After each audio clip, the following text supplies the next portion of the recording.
there is a powerful positive story to be told about integration and migration.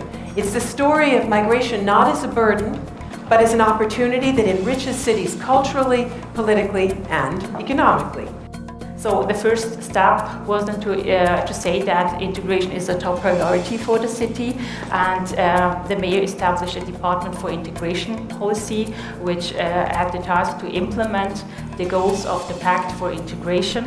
One of the things we found very many good practices around the world, not least in Toronto. In fact, we were very inspired when we looked at the Triac initiative, which has been talked about in this conference. We found very good things happening in London, in Madrid, in Barcelona, in Geneva. But one of the negative things we found was that in general the people who were helping migrants to get into the labour market didn't seem to have a very good understanding about what that labour market was.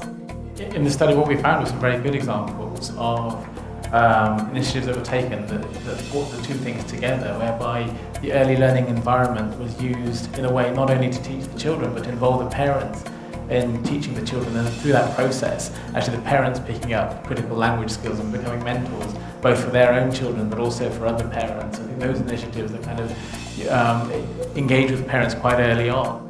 And we had a rapidly growing population, and had real concerns about how we were going to be able to make sure that the immigrants in our community were a vital part of the city. We recognize that immigrants have historically contributed to the richness and the economic and cultural diversity of the city. Because if people experience the diversity, they see the power, the innovation, the different ways we can get to excellent results. And that is what we are now in the process of making more transparent, which supports our whole journey.